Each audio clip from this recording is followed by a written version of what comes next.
ध्यान से सुने। चिता भस्मालेपो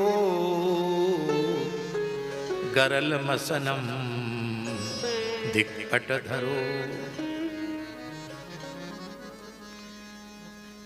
विमुख प्राणियों की चिता की भस्म भगवान शिव अपने श्रीअंग से नहीं लगाते हैं। ये जो विशुद्ध भगवत भक्त हैं,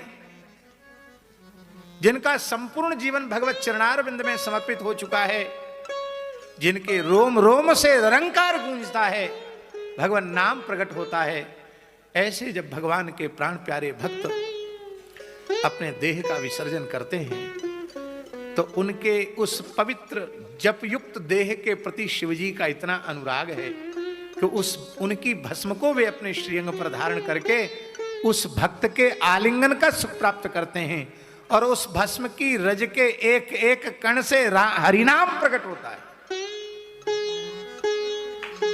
भक्त की अस्थियों से भगवान नाम प्रकट होता है।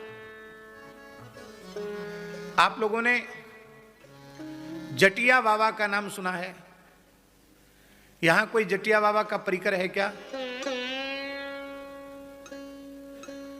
ठाकुर श्री विजय कृष्ण गोस्वामी, जिनका उपनाम जटिया बाबा था, बंगाल की धरती के महान सिद्ध संत हुए, महान योगीराज संत हुए श्री जटिया बाबा।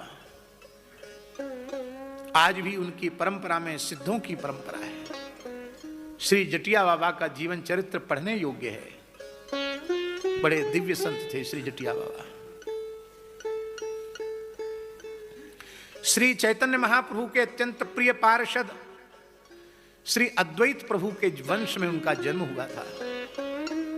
अब हम क्या कहें उनके चरित्र के बारे में, क्या कहें? बस इतना ही कहेंगे कि प्रत्येक भक्ति पथ के साधक को जटिया बाबा का जीवन चरित्र पढ़ना चाहिए।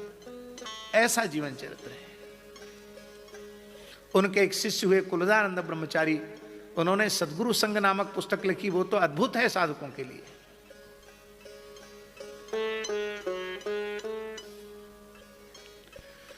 तो जटिया बाबा के जीवन का एक प्रसंग है।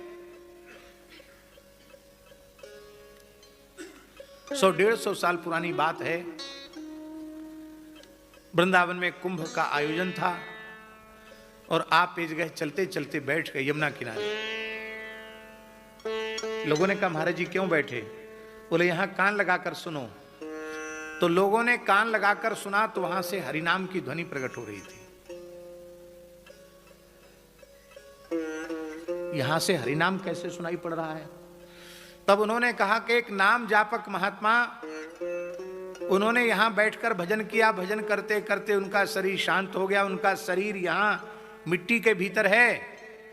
संत तो भगवत धाम चले गए, किंतु उन्होंने इतना भजन किया है, इतना भजन किया है, इतना भजन किया है, उनकी हड्डी में से राम नाम प्रकट हो रहा है। लोगों को विश्वास नहीं हुआ। तब कहा खोदो। खोदा तो नाम सबको स्पष्ट सुनाई पड़ने लग गया। तब आपने उन अस्थियों को लेकर यमुना जी में विसर्जित किया। संत चोखा मेला की हड्डियों से नाम प्रकट हो गया। महाराष्ट्र की घटना है। कहते ना बुखार हड्डी में चला गया।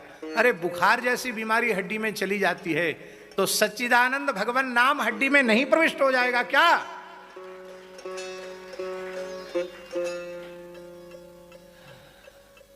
भजन करने वालों का देह दूर से देखने में सामान्य देह के जैसा लगता है, पर वो सामान्य देह नहीं होता है। उसमें निरंतर नाम का गुंजन होता रहता है। स्थूल रूप में देखने में पंचभूत और सप्त धातुएं दिखाई पड़ती हैं, पर आध्यात्मिक दृष्टि से उन संतों को आप देखें तो नाम के अलावा उसमें कुछ नहीं समझ में आएगा। केवल नाम, केवल नाम, केवल नाम। संत श्री मलुकदास जी के जीवन की एक घटना है। एक जगह संत श्री मलुकदास जी की जमात पड़ी हुई थी। एक ग्वालिन थी, उसकी संत सेवा में बड़ी श्रद्धा थी, और उसका पति था वो बहुत दुष्ट प्रकृति का था, बड़ा विमुख था, वो साधु संतों को बिल्कुल नहीं मानता था। तो ये बेचारी चोरी करके अपने पति की नजर से बचा के दूध दही घी संतों के यहाँ सेवा में पहुंचा देती थी। और जब पति को पता चलता तो गाली भी खानी पड़ती, पिटाई भी खानी पड़ती। एक दिन ऐसी घटना घटी, उस ग्वाले का एकमात्र 16-17 वर्ष का किशोर पुत्र सर्प के डसने से मृत्यु को प्राप्त हो गया, मर गया। अब उस ग्वाले ने कहा, इसी को कहते विपरीत ज्ञान, उस ग्वाले ने कहा, ये निठल्ले मुंडे बैरागियों को, बाबाओं को तुम जो खिलाती पिलाती हो ना, इसी पाप का फल है, ये बेटा मर गया। अब जिस बाबा जी को दूध दही पहुंचाती थी उससे इसको जिंदा करवाओ, यदि जीवित नहीं हुआ ना शाम तक, तो इसी के साथ तेरा भी मैं संस्कार कर दूंगा, उस बाबा जी का भी पकड़ के संस्कार कर दूंगा। और पुत्र के शरीर को मलुकदास जी की जमात के आगे रख करके गालियां बकता रहा। बाबा शांत चित्त बैठे रहे, वो तो गालियां बक के चला गया। और उस देवी ने रोते हुए कहा, गुरुदेव, मेरा एकमात्र पुत्र जीवित हो जाए, ये मैं प्रार्थना नहीं कर रही हूं, मैं ये प्रार्थना कर रही हूं, ये संसार के विमुख प्राणी वैसे ही इनका माथा बिगड़ा हुआ होता है, कहीं ऐसा न हो कि संत सेवा कलंकित हो जाए, लोग कहने लग जाएं कि साधुओं की सेवा करने वालों को यही मिलता है फल। इसलिए भगवान की भक्ति की लाज, संत सेवा की लाज आप बचा लीजिए। मेरे पति को कैसे भी करके भगवत शरणागत कर दीजिए, भक्त बना दीजिए। उसकी पुकार मलुकदास जी ने सुनी, अपनी धूनी में से चिमटा उखाड़ा और अपनी तर्जनी उंगली में चिमटा की नोक धसाई और ऐसे करके उस बालक के नासिका के मुख के पास ऐसे करके उंगली से दबाया। एक बूंद कुछ अमृत जैसा टपका उनकी उंगली से, और वो जैसे ही उसकी नासिका में पड़ा, दूसरे ही क्षण बालक जीवित हो गया, उठकर बैठ गया। ग्वाला भी शरणागत हो गया, सब भक्त हो गए। मलुकदास जी के एक शिष्य थे, उनका नाम था अलख रामदास जी। बड़े भोले थे, वो हर बात गुरु जी से पूछ लेते थे। भोले होते ना, वो सब पूछ लेते हैं भोलेपन में। बोले, गुरु जी ये आपने क्या टपका दिया, इस उंगली में से खून तो निकला नहीं, कोई एक ऐसी चमकती हुई वस्तु सी एक द्रवीभूत पदार्थ निकला, और वो एक बूंद गिरते तो देखा, आगे कुछ नहीं दिखाई पड़ा, और ये मरा हुआ बालक जीवित हो गया, ये क्या चमत्कार है। तब श्री मलुकदास जी ने कहा, बेटा अलख राम, अब इस चोले में श्री राम नामामृत के अतिरिक्त कुछ भी नहीं बचा है। नख से शिख तक केवल और केवल श्री राम नाम का अमृत है। उस राम नाम के अमृत की एक बूंद से मैंने इस बालक को जीवित किया है।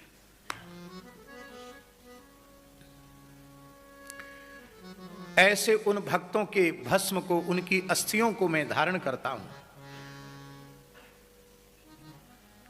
और ये मुंड भी सामान्य मुंड नहीं है। ऐसे भगवत भक्त जिनकी जिह्वा निरंतर नाम संकीर्तन करती रहती है, उनके मुंडों को मैं अपनी मुंडमाल में स्थान देता हूं। महाभारत के जैमिनी अश्वमेध पर्व में स्पष्ट लिखा है कि सुरथ सुधन्वा के मस्तक को भगवान शिव ने अपनी मुंडमाल में स्थान दिया, क्योंकि मरने के बाद भी सुरथ सुधन्वा की जिह्वा से कृष्ण नाम प्रकट हो रहा था। और एक रहस्य और है देवी पार्वती, इसमें कुछ मुंड तुम्हारे भी हैं। अरे मेरे मुंड हैं क्या? तुम भी तो बहुत भजन करती हो, राम राम जपती हो, राम रामेति रामेति रमे रामे मनोरमे सहस्रनाम तत्तुल्यम राम नाम वरानने सहस्रनाम समसुन शिववाणी जप जयी पी संग भवानी। तुम्हारा मुंड भी मैं, जब तुम्हारा समय पूर्ण हो जाता है तो तुम्हारे मुंड को भी मैं अपने मुंड माल में स्थान देता हूं। कितने मुंड हैं हमारे? बोले देख तुम ही गिनती कर लो कितने, बहुत हैं। तो भगवान इसका मतलब तो ये है कि आप अविनाशी परमात्मा हैं और मैं समय समय पर देह का त्याग करती हूं। हाँ देवी तुम ठीक कहती हो, तुम देह त्याग करके नया देह स्वीकार करके मेरी सेवा में पुनः आती हो। जैसे तुम पिछले शरीर में सती थी, फिर इस जन्म में पार्वती हो गई। तो भगवान आपके ऊपर मृत्यु का प्रभाव क्यों नहीं होता और मेरे ऊपर मृत्यु का प्रभाव क्यों हो जाता है?